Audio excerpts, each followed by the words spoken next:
Morning, everyone. Hope you're doing well. Hope you had a good Easter. Great to have you back if you were away last weekend. As Matt said, new series, The Art of Neighbouring. Around 18 months or so ago now, and our 8th anniversary, the Mayor of London, Boris Johnson, sent us this message of greeting. Hi, I'm Boris Johnson, I'm Mayor of London.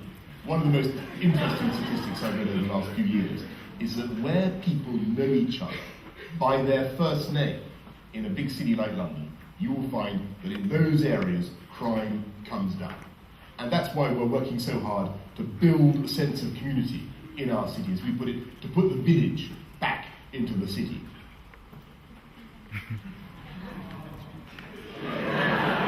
You have the choice between the rest of him or me. No, I'm not giving you that choice. I fear which way it might go. Boris was suggesting, he said, put the village back in the city. He went on to thank us for being one of many faith groups who are contributing to that sense of neighbourliness in the city. Is it just me, or is this booming a bit? I'm trying to sort it. Just me? I'm sure John's got it in hand. Great.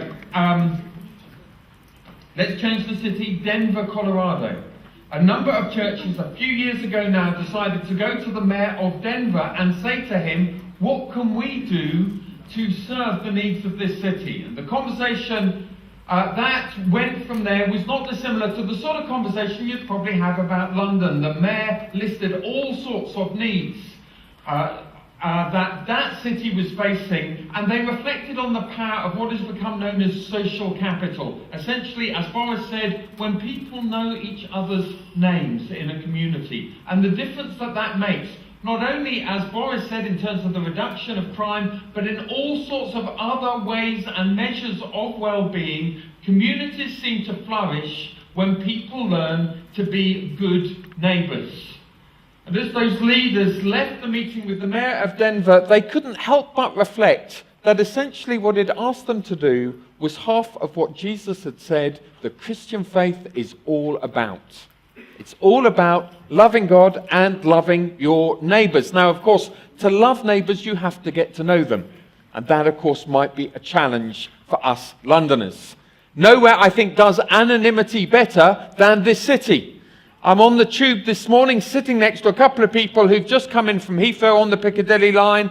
They're from another nation. They don't realise they're not meant to speak to me. It was all very awkward.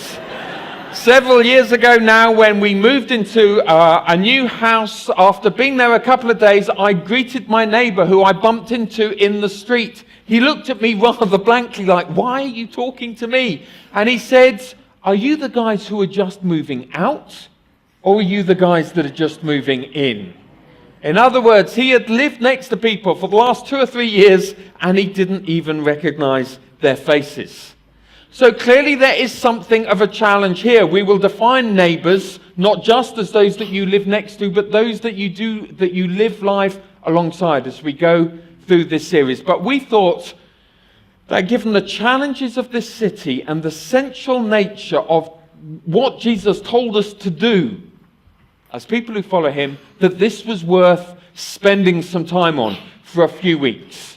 And consequently, over the next half dozen weeks or so, we are going to look at different aspects of what it means to be a good neighbour. This will be a practical series. We've just spent a good amount of time in the Psalms looking at our devotional life. Then we've looked at the cross of Christ in the run-up to Easter to again strengthen our relationship with God. And now we're going practical, the art of neighbouring.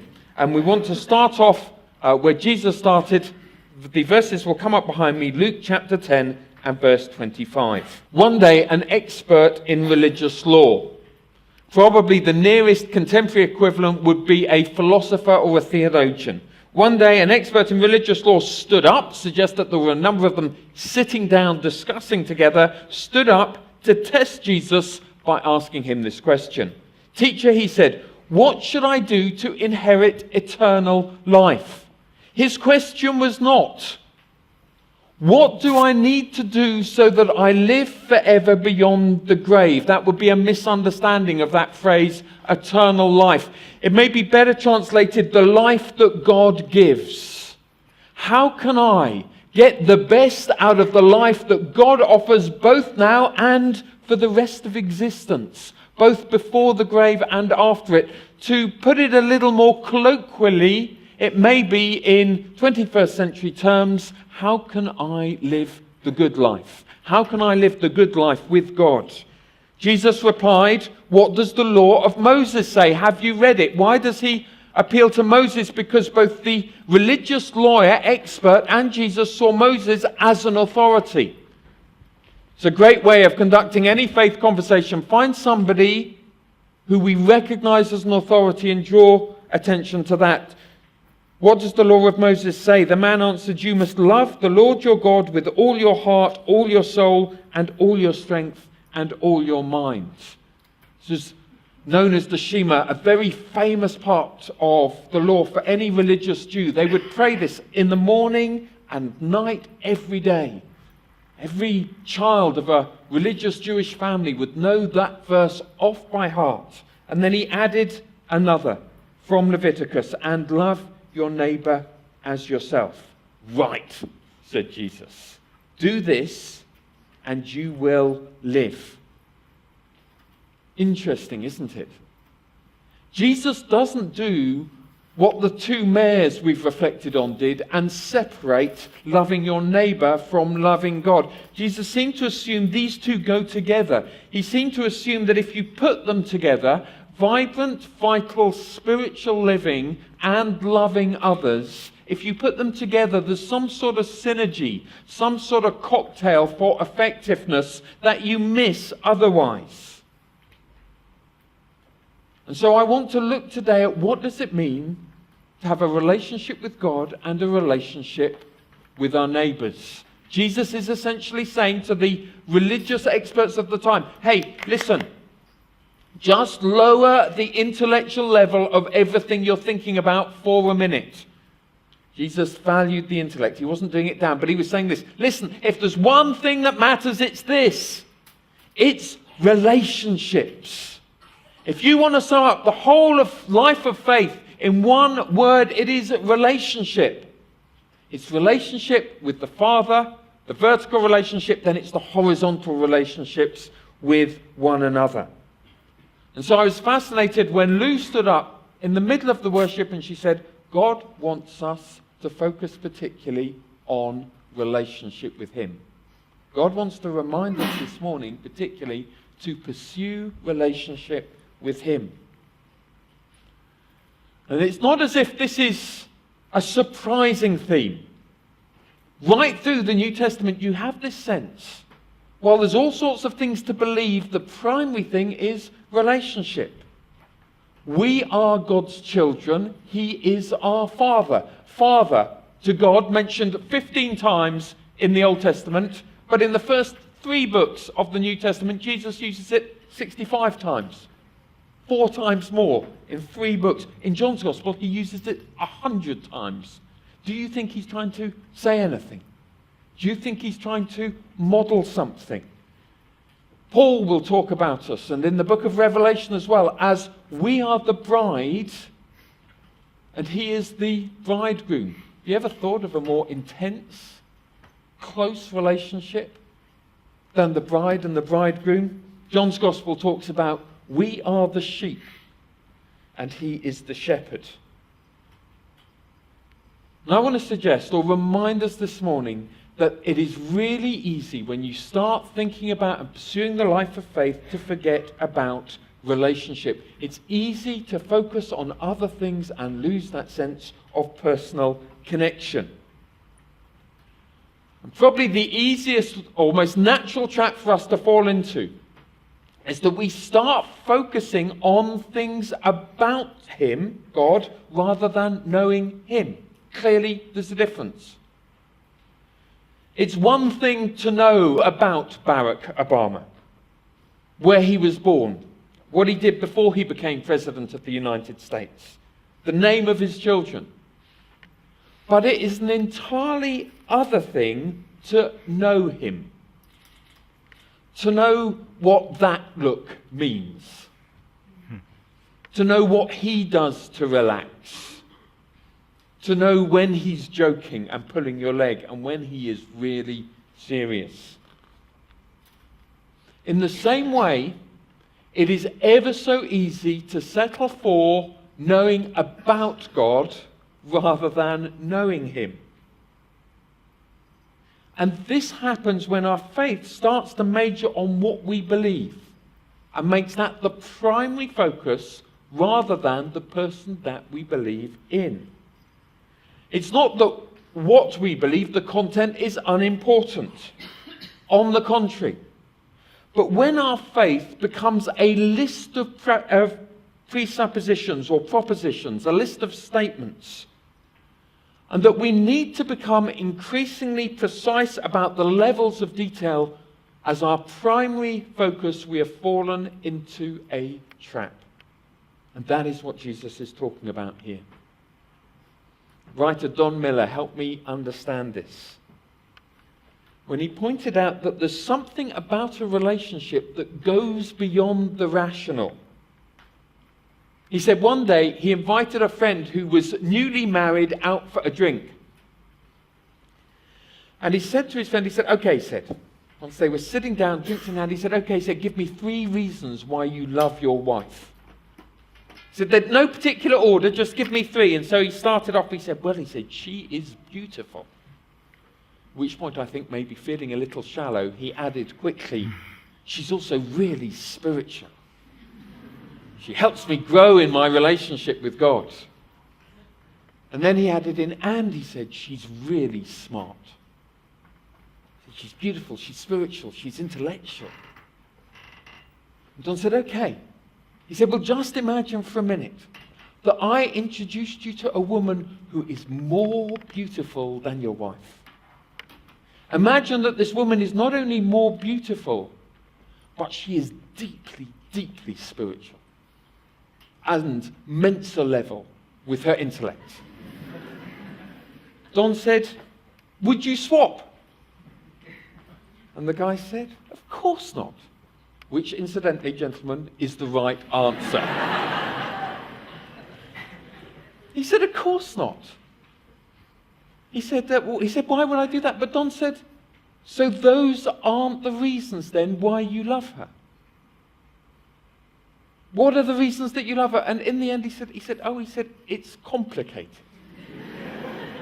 He said, it's mysterious. He had trouble explaining rationally why he loved her, but loved her he did.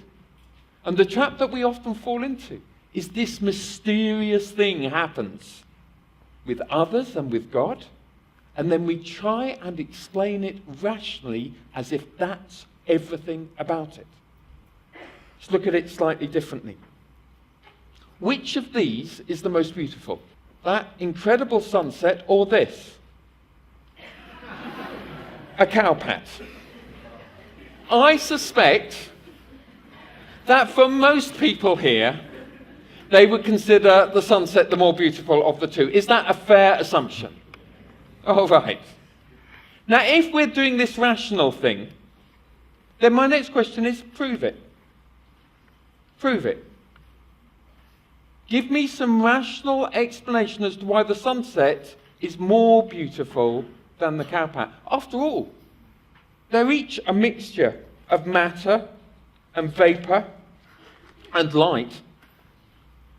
And yet we instinctively know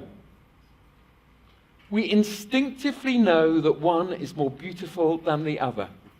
And it is the same with love. It goes beyond rational explanation. In other words, our relationship with God goes deeper than our statements about him, and it is this relationship that we are invited into. Here's how Don Miller puts it. He says, propositions do not satiate the deep longing and questions of the soul. Relationships do. And the great news is, Jesus says the life of faith is all about a relationship. Now, it's true that our statements about him might deepen our love or strengthen our faith. But that should not be confused with the relationship itself. Now, I know personally how easy it is to forget about relationship when you're doing the things of faith. There are times when I get focused on the books that I'm reading, or doing the work, or the excitement of what might be achieved in a city like this. And it's easy to forget the person. And when I forget the person, I think, Shroud, what on earth are you doing? I think back to how it all started for me. Late teens. Knowing, unsettled conscience. What are you going to do about the life of faith? Are you going to take it seriously? The truth was, at the time, I didn't have a lot else going on in my life. I didn't have a lot of plans. It wasn't a hard decision. The answer was yes. I want to do this. But I remember thinking, I've tried. And if it's all about just turning up at church and doing certain things, it's going to kill me. I sort of wasn't meant to be a negotiation, but sort of did this deal. I said, God, so I want to give everything, but you have got to give me something to run on. You've got to give me some fuel to keep this thing going.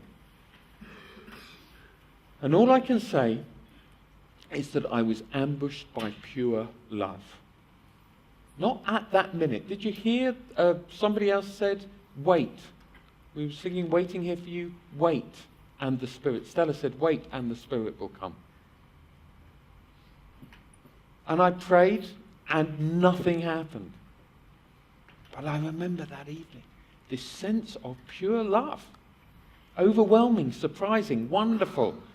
I think back over the next couple of years in my late teens and think about time after time, a number of occasions where again I had deep experiences of his love, which essentially reorientated, re-scripted my life. Now you may be listening to me thinking, well, I've never had that. Listen, he gives us what we need. If you spoke to Philippa, she would tell you, this one needs an awful lot to go through personal change. He needs a hit over the head sometimes to get him going. Clearly God thought that. He gives you what you need if you will offer him everything and seek him. And when you do those two things, he will share his love with us. That's what he does. And that once he's shared his love, he invites us into a relationship and walking with him. And that's what we're to do. That's what the Christian life is all about. Walking with him day by day. My friend John Willison, who leads church in Kampala that a few of us were at recently, he puts it like this. He said, my job in Kampala is not to mess up the things that God is doing. I love the way he puts it. There's this idea that God is at work in our lives, and our job is to cooperate and not be so deaf and so ignorant that we ignore what he's doing. I think there's things happening all over London that God is doing. And my question to you is, what are the things he's doing in your life and in your world?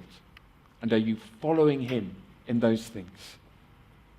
And are you keeping relationship front and center in the whole deal?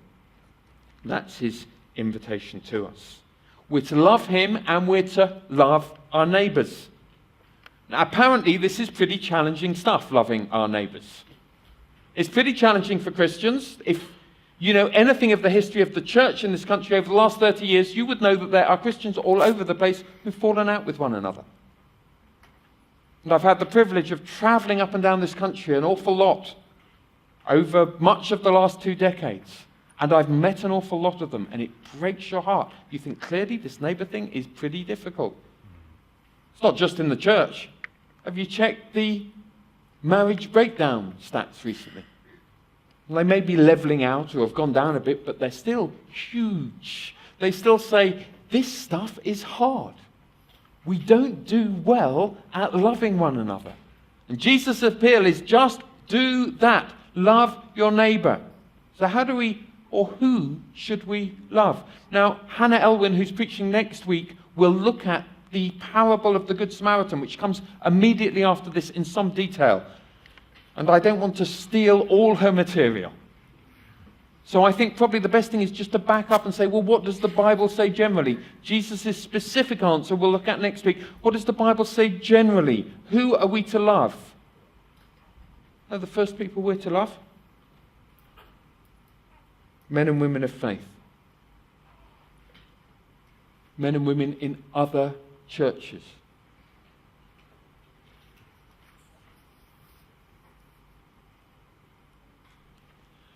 To me, this is really important, not just because of its intrinsic value, but because if we do not love others in other churches, the city will look at us and laugh. They will look at us and never listen to our words because our actions look so ridiculous to them. If they cannot even agree with one another, or at least love one another, then why should we listen to what they have to say? Now, I think we're better at that than we were, by which I mean broadly the church. But I still think that the trap of superiority is one that we fall into regularly. Do you know what I mean? The sense of superiority if my church is bigger than your church. Or maybe if my church emphasizes certain theological issues, particularly trendy ones. Maybe if my church is newer, or my church is older, or my church is growing faster, or my church has someone famous leading it, or my church has someone you've never heard of leading it. But anyway, you find superiority creeping up in men and women's hearts. Superiority is a cloak for insecurity, and it's never motivated by love. Not only that, not only does the church often get superior with one another, but then it fights in public.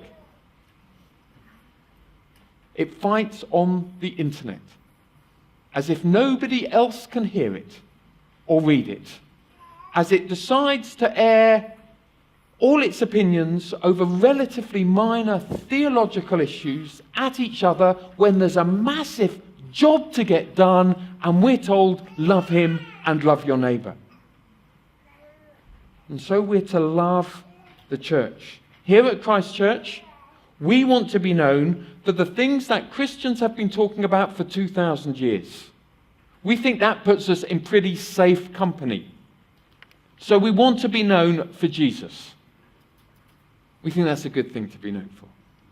We want to be known for the cross, for the church, for prayer, for purity, for love, for justice. And we want to love everybody else who does the same. We want to love everybody else who does the same. So as we draw on this relationship with the Father, which fuels this whole deal, then we're to love our fellow believers. And secondly, we're to love those in need.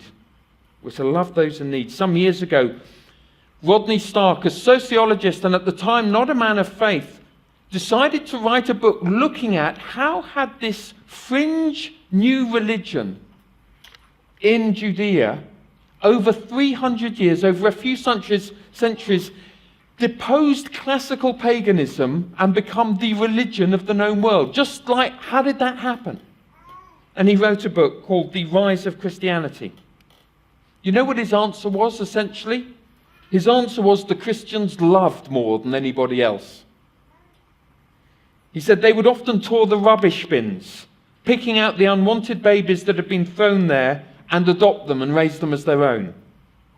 He said the church provided a place of reconciliation for different ethnic groups that were fighting each other or full of distrust for one another everywhere else.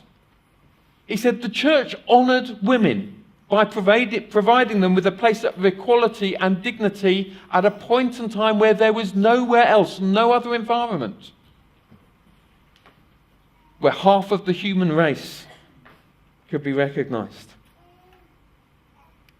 The early church would stay in the cities when disease struck and nurse the sick and the dying while the elites fled to the country.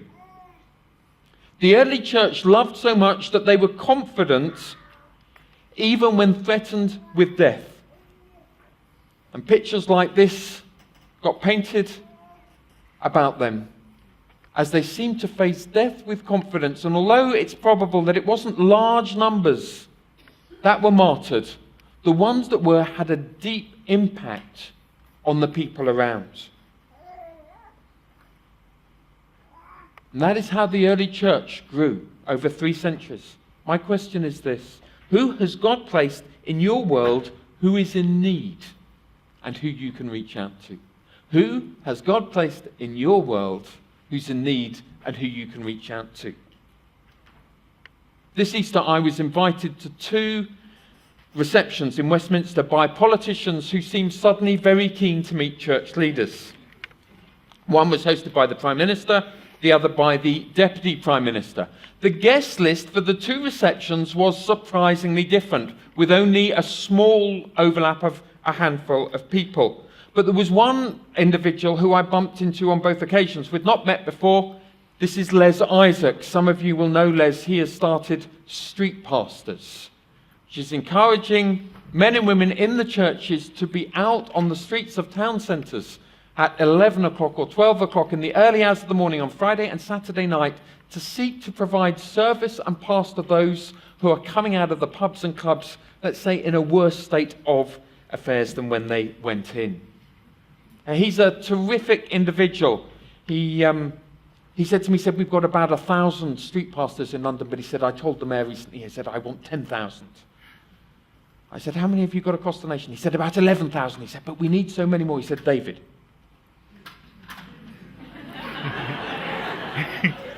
He said, David, he said, I've recently been approached by and he mentioned the name of a really famous West End club.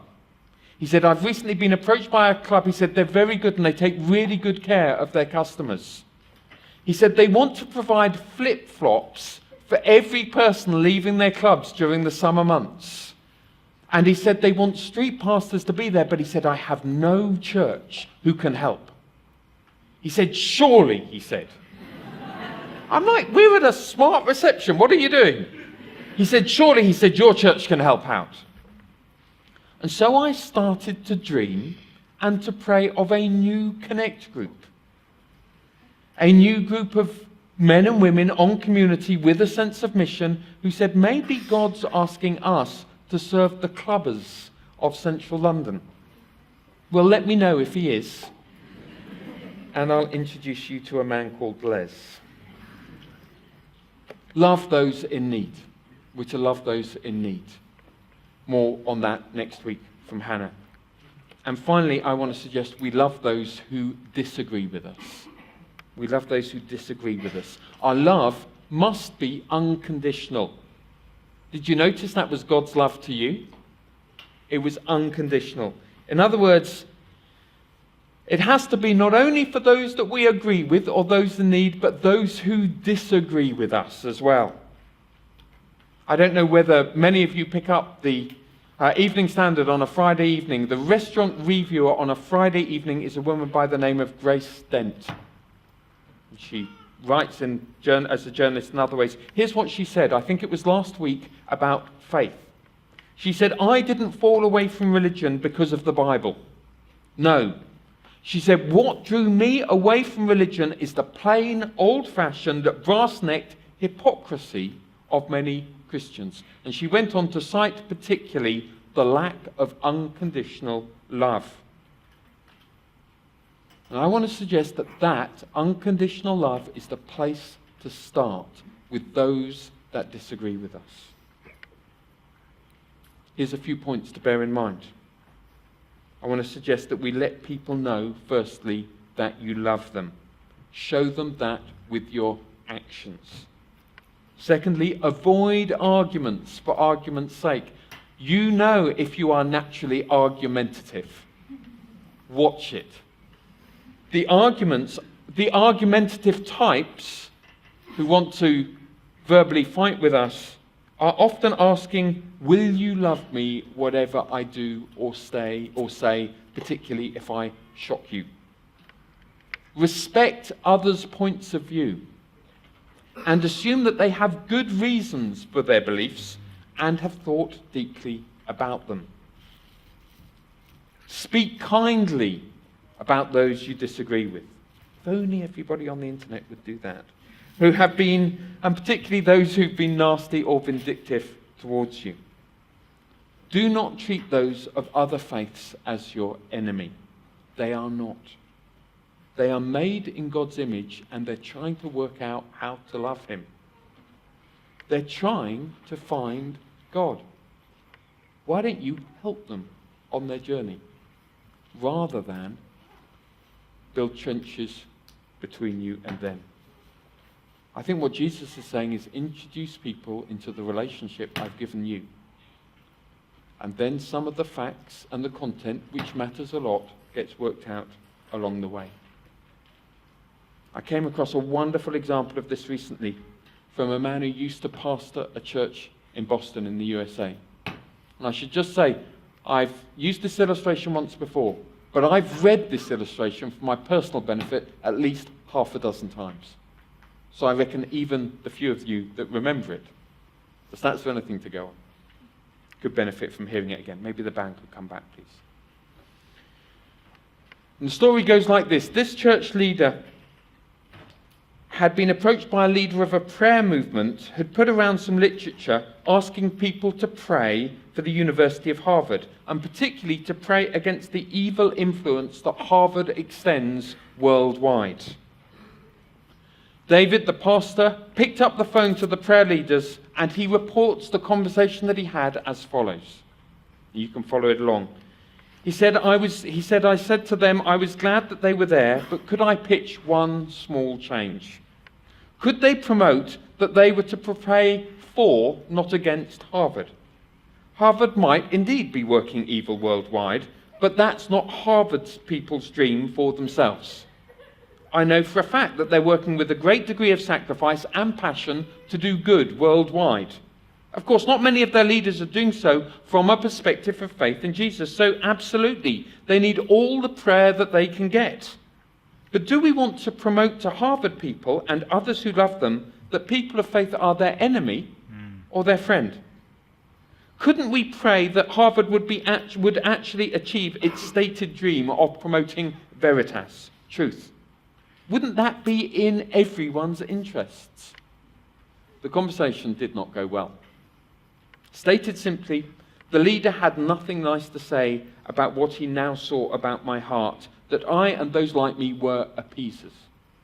Lines had to be drawn, he said. I pushed back with a comment that I'd just read elsewhere. Does the Bible say that they'll know we are Jesus' disciples by our strongly stated positions on controversial issues?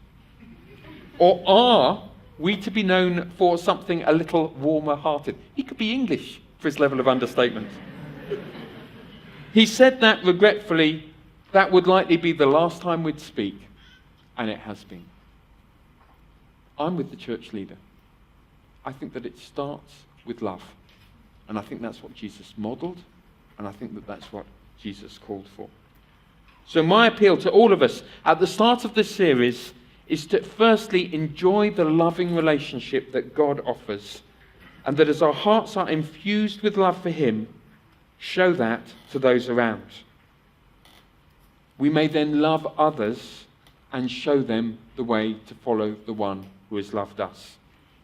Of course, this morning we've only touched on the edges of all the implications of what it means to love God and our neighbour. And over the next 6 weeks, I trust that we will be able to paint a glorious vision of the sort of impact that believers can have in urban cities like our own as we seek to live out these two great truths.